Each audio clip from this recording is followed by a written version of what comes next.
La expansión económica trajo hacia las ciudades toda una masa de población hasta entonces errante o que vivía miserablemente en el campo.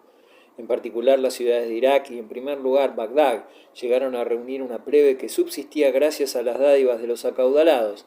Esta afluencia de población resultó por otra parte totalmente desproporcionada en relación con la importancia económica real de la ciudad, lo que generó una serie de conflictos sociales a las urbes del imperio, y que a la larga sería un peso excesivo que condujo a continuas revueltas y sublevaciones de este sector de la población y que desestabilizó al imperio, siendo uno de los factores decisivos en la desmembración de este.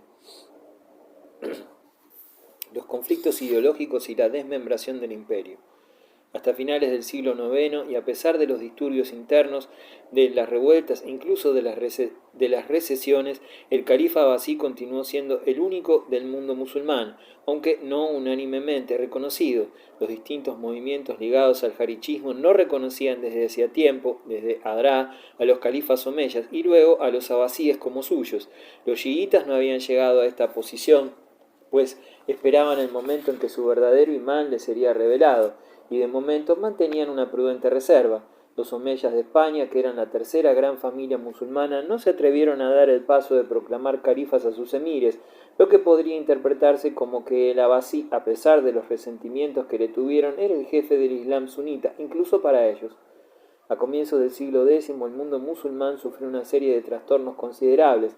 Por una parte se dividió en tres califatos y por otra, en el seno del califato abasí, estallaron violentas insurrecciones que modificaron de tal modo su estructura que pronto llegaron a codiarse en el gobierno militares turcos sunitas y visires iranios chiitas. Además, algunas dinastías locales oportunistas navegaban entre sunitas y chiitas y entre el califato abasí y el califato fatimí. Así pues, se asistía a un fraccionamiento del mundo musulmán que sucedía a la unidad omeya y a la potencia abasí, unidad que parecía estar rota para mucho tiempo. El advenimiento de los califas abasíes trajo consigo un rápido desarrollo económico del Oriente Cercano y Medio, lo que sometió a la estructura social del imperio a una serie de tensiones y esfuerzos violentos, que originó numerosos movimientos de descontento y de rebelión abierta contra el orden establecido. Estos movimientos fueron principalmente económicos y sociales en su origen, algunos con matiz nacional, diversos en sus causas y circunstancias en la composición de sus gestores, tenían en común el estar casi todos expresados en términos religiosos. Siempre que un conflicto de intereses creaba una posición en el Islam, sus doctrinas eran una teología, su instrumento una secta, su agente un misionero, su jefe un mesías o su representante. Primeros síntomas de decadencia y desmembración. Los primeros síntomas de decadencia en esta importante civilización aparecieron en la estructura de la unidad política. A pesar de ciertos rumores de rebelión, el imperio construido por Mansur parecía bastante sólido hasta el reinado de Harún, 786-829, que en muchos aspectos señala el apogeo del poderío abasí.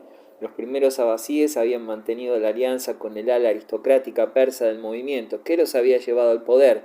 La casa noble persa de Barmak, a pesar de ser una dinastía de Wazziris, había desempeñado un papel central en el gobierno del imperio. Durante la vida de Harún al-Rashid hubo una convulsión de circunstancias y orígenes oscuros que culminaron en la degradación de la casa Barmak y su pérdida de poder, de riqueza e incluso de su propia existencia. Después de la muerte de Harún, conflictos latentes estallaron en franca guerra civil entre sus hijos, Amin y Mamun. Las fuerzas de Amin radicaban principalmente en la capital y en Irán y en Irak, y las de Mamun en Persia. La guerra civil ha sido interpretada, aunque con razones dudosas, como un conflicto nacional entre árabes y persas, terminando en una victoria de los últimos. Fue lo más probable una continuación de las luchas sociales del período inmediatamente precedente, combinadas con un conflicto más bien regional que nacional entre Persia e Irak. Mamun, cuyo apoyo venía de las provincias orientales, proyectó durante cierto tiempo el traslado de la capital de Bagdad a Merv, en Jurasán. Esta amenaza a la posición crucial de su ciudad y a los medios de vida de éste indujo a la población de Bagdad una defensa encarnizada de Amin contra los invasores. Mamun consiguió la victoria, pero prudentemente mantuvo a Bagdad como punto capital de las grandes rutas comerciales. A partir de entonces, las aspiraciones aristocráticas y regionales persas encontraron un desahogo en dinastías locales. En 820, un general persa al servicio de Mamun llamado Tahir logró hacerse independiente de Persia Oriental y estableció un gobierno hereditario en su propia familia. Otras dinastías persas de los safaríes en 867 y los amaríes en 892, en forma aproximada, se instauraron pronto en otras partes de Persia. Estos regímenes locales fueron de diferente carácter. El reino de Tahir fue la obra de un general ambicioso que trabajaba principalmente para sí mismo, pero permaneció en líneas generales dentro del marco de la civilización árabe islámica. Los safaríes representaron la exteriorización de un movimiento popular persa, mientras que con los amaríes la antigua aristocracia persa retomó el poder político y al pleno goce de sus anteriores privilegios. En el oeste, la descomposición política comenzó antes. El traslado de la capital hacia el este había originado una pérdida de interés y de autoridad eventual en las provincias occidentales. España en 756, Marruecos en 788 y Túnez en el 800 se hicieron virtualmente independientes en dinastías locales. Egipto se separó en 868 cuando el gobernador Ahmad ibn Tulun, un esclavo turco enviado desde Bagdad, logró hacerse independiente y extendió rápidamente sus dominios a Siria. La caída de los tuluníes fue seguida de la ascensión de otra dinastía turca de origen similar. La aparición de un centro independiente en Egipto, que extendía también a menudo su gobierno hasta Siria, creó una especie de país sin dominio definido entre Siria e Irak y permitió a las tribus árabes del desierto sirio y sus bordes recuperar la independencia que habían perdido después de la caída de los omeyas. En ocasiones pudieron extender su poder a comarcas de Siria y Mesopotamia, apoderándose y conservando poblaciones durante intervalos de debilidad militar o desunión, y estableciendo dinastías beduinas brillantes como la de los Hamdaníes de Mosul y Alepo en el siglo X. Pronto el califa retuvo solo la soberanía directa en Irak y para el resto del imperio tuvo que contentarse con la contribución ocasional y el reconocimiento nominal de dinastías hereditarias locales, bajo la forma de una mención en la plegaria de los viernes, en la mezquita y en las inscripciones de la moneda. En tanto que Bagdad mantuvo el dominio de las rutas comerciales vitales que pasaban por esa ciudad, la descomposición política no solo no llegó a ser un obstáculo, sino que en cierto modo ayudó a la expansión de la vida económica y cultural. Pero pronto la autoridad del califa comenzó a menguar hasta que en la misma capital, el lujo exagerado de la corte y el exceso de burocracia originaron un desorden financiero y una falta de dinero, más tarde agravado por el agotamiento de los yacimientos de metal.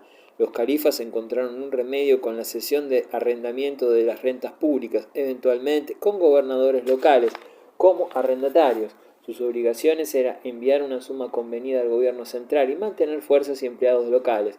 Estos gobernadores arrendatarios pronto llegaron a ser los verdaderos gobernantes del imperio y fueron rápidamente identificados con los jefes del ejército. Desde la época de Mu'tasim 833, 842 y Watik 842-847, los califas perdieron gradualmente autoridad sobre sus propios comandantes del ejército y de su guardia personal, que fueron capaces en varias ocasiones de nombrarlos y destruirlos a voluntad. Estos comandantes y guardias se componían en proporción creciente de mamelucos turcos. En el año 935 se creó el cargo de Amir al-Umara, o comandante de los comandantes, para indicar la supremacía del comandante en la capital sobre los restantes. Finalmente, en 945, la casa persa de Buyad, que se había ya establecido como dinastía virtualmente independiente en Irán occidental, invadió la capital y destruyó los últimos vestigios de la independencia del califa. Desde entonces, con raros intervalos, los califas estuvieron a merced de una serie de jefes de palacio, la mayoría persas y turcos, que gobernaban apoyados en las fuerzas armadas bajo su propio mando. Aunque retuvo el estado legal y la dignidad del cargo de soberano supremo del Islam, cabeza del Estado y de la Iglesia, o más bien del organismo combinado de uno y otra, el poder real del califa había desaparecido y su investidura de comandante o gobernador era meramente un reconocimiento post facto de una situación existente. El triunfo del chiismo. La evicción o eliminación del califato de Alí y de sus descendientes y el asesinato de algunos de ellos provocaron entre los partidarios de los alíes, más que un sentimiento de frustración, un deseo de venganza, una voluntad de conquistar este califato que se les escapaba. De ahí nace una mística mesiánica que a veces adquirió formas esotéricas en la medida en que se refugió en la especulación intelectual y teológica, y en otras circunstancias estos descontentos se unieron a otros y provocaron rebeliones y revueltas, algunas de las cuales fueron sumamente graves. Hasta principios del siglo X, los movimientos provocados por el chiismo conocieron tan solo éxitos momentáneos, que fueron fácilmente anulados por los abasíes y anteriormente por los omeyas. Estos fracasos les hicieron desaparecer de la luz del día y preparar clandestinamente su reaparición. El movimiento ismaelí ha sido considerado durante mucho tiempo como estrictamente revolucionario, dirigido contra los abasíes y contra la ortodoxia religiosa. Además, ha sido juzgado según las fuentes que le eran hostiles. Es necesario volver a revisar este juicio, ya que el ismaelismo se manifestaba bajo el aspecto de un intento de renovación intelectual y como un esfuerzo de transformación social. Si sus adeptos utilizaron formas de acción violenta, fue debido a que no existía para ellos, principalmente los cármatas, otro procedimiento para libertarse del yugo abasí. La doctrina chiita sostiene que solamente los descendientes de Fátima, hija del profeta y de su esposo, Alí, deben ser reconocidos como califas legítimos. Omeyas y abasíes, estos últimos del 750, son tan solo usurpadores. Violentamente perseguidos por los omeyas y por algunos abasíes, los chiitas practicaron entonces una política secreta, escondida, batinilla. A partir del momento en que la doctrina adoptó este carácter secreto, magnificó al personaje de Alí, lo transformó y lo confirió sucesores secretos. A la muerte de Alí y más aún a la de Husayn en Karbala, podemos encontrar el origen de esta doctrina, y la leyenda nacida sobre estos personajes vinieron a sumarse una serie de creencias extendidas por Oriente: Ulul, encarnación divina; Tanasuj, paso del alma divinizada a otra alma humana; Raya, regreso del último imán encarnado. Este imán reencarnado, pero de momento oculto y que se manifestará cuando a él le parezca, es el Mahdi, que vendrá por derecho divino a gobernar el mundo en la concepción chiita. El jefe de la comunidad es el imán, guía, y no el califa. Está inspirado por Dios, dotado de infalibilidad y reclama una total obediencia de sus fieles. La creencia en el imán oculto dio lugar al nacimiento de dos tendencias que se separaron a la muerte del imán Ja'far al-Sadiq, sexto de la dinastía desde Alí. La tendencia moderada estaba representada por los duodecimanos o imamíes, que reconocían como imames a los descendientes de Musa. Uno de los hijos de Ja'far, el duodécimo descendiente, desapareció. Era el imán al-Mutasar, que regresará al final de los tiempos. Esta tendencia fue adoptada principalmente por los amaníes y los bulíes.